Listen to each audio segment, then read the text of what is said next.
Bellows, Cliff Dwellers, 1913. George Bellows was an American painter and printmaker of the early 20th century.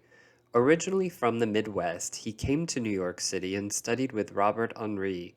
He was informally associated with a group of artists, including Henri, known as the Ashcan School, a name bestowed on the painters by their critics, who found that their gritty, though realistic, urban subjects were worthy only of the trash.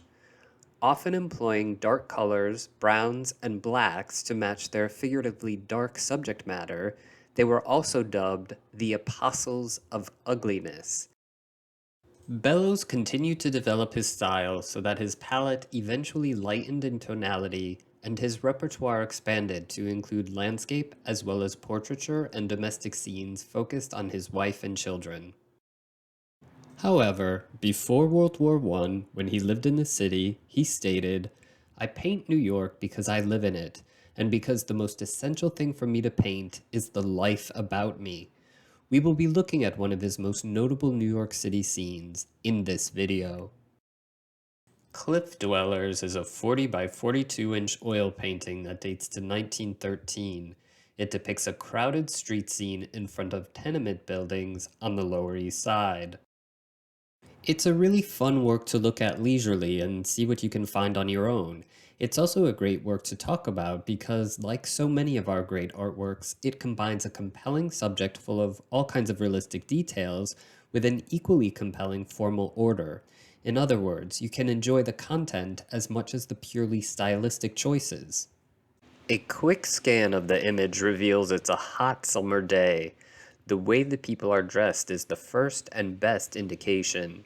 The stuffy conditions inside the tenement buildings have driven the inhabitants outdoors. People have stepped out onto the fire escape or lean out of the windows in search of fresh air. Otherwise, children and a few other individuals crowd the sidewalk and streets or gather around the front stoop. A pushcart vendor pauses for a rest while allowing potential buyers to consider his wares. A trolley car fills the street in the background. White laundry strung between the buildings hangs with barely a hint of a breeze. While the shockingly frank realism of the image struck many critics, others wondered if the artist exaggerated what he had observed. The painting dates to the end of a 45-year population boom in New York City. The number of inhabitants more than tripled, with an exponential increase from 1.5 million to 5 million, primarily due to immigration. And the Lower East Side was the hub for so many new immigrant laborers, primarily among them Italians, Irish, Eastern European Jews, and Chinese. There, they crowded into so-called tenement houses. The tenement house was a new type of apartment building whose layout was inspired by the subdivision of New York's middle-class houses into multiple small spaces that provided more numerous, cheap spaces to rent, and which was constructed expressly for the same purpose starting in the middle of the 19th century.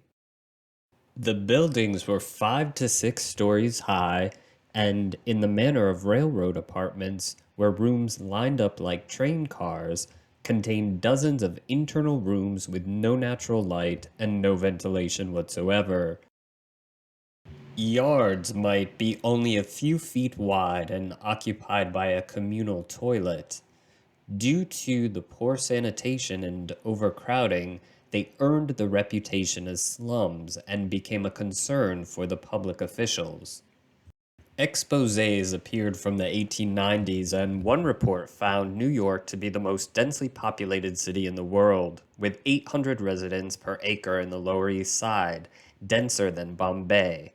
The resulting Tenement House Act of 1901 set specifications that still form the basis for the city's law on low-rise buildings, and calls for urban reform multiplied. Photographs often serve the purpose of documenting some of the appalling living conditions in the city for the express purpose of inciting reform. Bellows's paintings, though more picturesque, often elicited commentaries on what one critic called the brutal facts of life. Another found he had surpassed the 18th century artist Hogarth in the portrayal of the shameful conditions in which the city's poor lived. As in an earlier painting, simply titled New York from 1911, which was itself described as ugly, grimy, and crudely realistic, Bellows indeed drew inspiration from the brutal facts of life, but he didn't take a documentary approach to painting or strive to capture a moment. Instead, he gathered his general impressions of an area, rearranged concretely observed elements in his own organized way on the canvas, and painted in the studio rather than on the spot. Cliff Dwellers implies overcrowding more than it truly illustrates it. This is particularly apparent in a comparison with a compositionally similar lithograph created by Bellows the same year, but jammed with people in front of the buildings. The print appeared as the frontispiece for the August 1913 issue of an illustrated monthly magazine called The Masses, which presented progressive ideas in an irreverent tone, and its pointed title, Why Don't They Go to the Country for Vacation?, makes the social critique inherent in the unsettling image explicit. The callous words land the same impact as the infamous "let them eat cake" line circulated during the French Revolution. In the painting, there is a sunny airiness in the foreground where a sizable group, mostly children, congregates. Some of the children play quietly while others cause mischief. At the center of this group, one mother scolds her son while other mothers sit back in a watchful proximity. Another mother, perched upright at the top of the staircase, looking back with baby in one hand and growler in the other, strikes a note of hardworking, simple dignity. What group of people is largely absent from this picture? Men. They would have been toiling at their jobs during the day while their wives stayed home and took care of the children and the household. If they worked in factories, the conditions would be unpleasant but not so different from the cramped, dark apartments they returned to. The work is not particularly bright and colorful, although Bellows employed a highly complex color system that was promoted by a paint manufacturer and color theorist named Maratta. Maratta's system, which borrowed the language of music, involved mixing primary colors in precise ratios and then juxtaposing them in ways that would produce harmonious intervals and chords. What strikes the viewer of the painting today is the relatively limited palette, which prominently employs black, white, grays, and various shades of brown. The exteriors of the building range from purpley red at left to pinkish brown at right, with a tannish brown in the distance at center. A slightly bluish gray smoke with strong white accents fills the sky in the background. The ochres, beiges, tans, and corresponding range of skin tones in the foreground occasionally hit a more vibrant note of almost pure yellow or orange, but the colors are muted overall, tending towards the neutral rather than the brilliant. Patches of white, rather than bright color, evenly interrupt the overall somber tonality of the painting, with the light clothing of the foreground figures finding echoes in the strung laundry and other highlights in the background.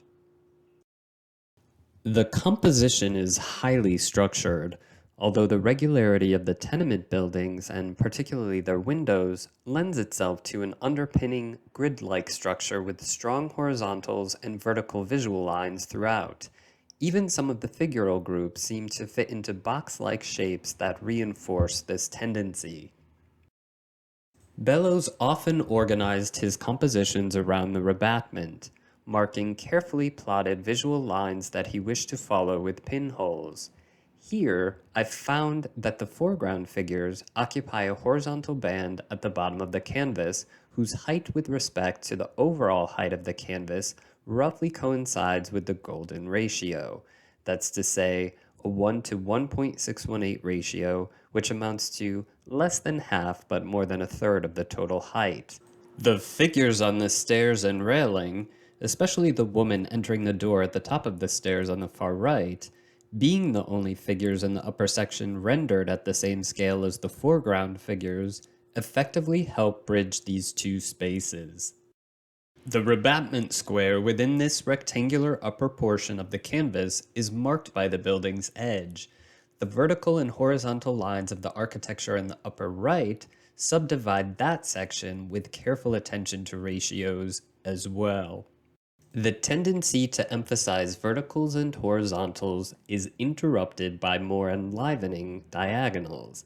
Since the buildings are rendered in perspective, the grid-like structure of their windows relaxes into a series of gentler or steeper orthogonals. The clotheslines and the railing provide the most prominent diagonals, but these sweeping movements are repeated in reverse or in the same direction in some of the orthogonals or implied visual lines. Together, they give the image a greater sense of movement. The loose brushwork and irregular surface further animate the picture. Of course, this was still a time when a certain sketchiness in a finished work aroused hostility, and some critics found that the dashed-off style in which some figures were delineated undermined the realism. The broad brushstrokes, the studied approach to color, the attention to form rather than atmospheric effects, and the darker palette with stronger contrasts between dark and light distinguish this from the popular Impressionist movement of the preceding decades, but one can't help noticing that this work is, like the Impressionists, a moment from everyday life rendered in a more sketch-like than precise manner. Despite the attention to formal concerns, the representation remains primarily committed to capturing the essence of a real-life experience, and in that sense, might not be considered as avant-garde as the contemporary painting movements tending towards abstraction and expressivity, such as post-impressionism, fauvism, cubism, futuro-cubism, German expressionism, and pure abstraction. In fact, 1913, the year this work was executed, was the year the American public really encountered the European avant-garde for the first time, in the Armory Show. Bellows contributed to the diverse Armory Show, but his works may have suddenly seemed more traditional in the presence of Matisse, Picasso, and Kandinsky, to name some of the most cutting-edge contributors at that time. The painting won a third prize medal in the annual exhibition of 1914 at the Carnegie Institute of Art, Pittsburgh. It toured the country and was shown in Los Angeles several times in group and solo exhibitions before it became the first purchase made by the new Los Angeles County Museum of Art in September of 1916. I'd like to conclude with a brief mention of why Bellows called the work Cliff Dwellers. The title refers to rock-cut dwellings excavated in cliff sides and forming niches or caves. Such cliff dwellings have been found in territories occupied by the Pueblo peoples of the southwest United States. Rather than making a pointed analogy to the Pueblo architecture, it seems that Bellows was struck by the formal effect of the openings on a broad, flat surface. When Bellows painted Cliff Dwellers, he had already used art to make social critiques that encouraged betterment, and he would continue to do so after 1913 as well. I hope you've gained a good understanding of Cliff Dwellers and will feel encouraged to explore more of his work.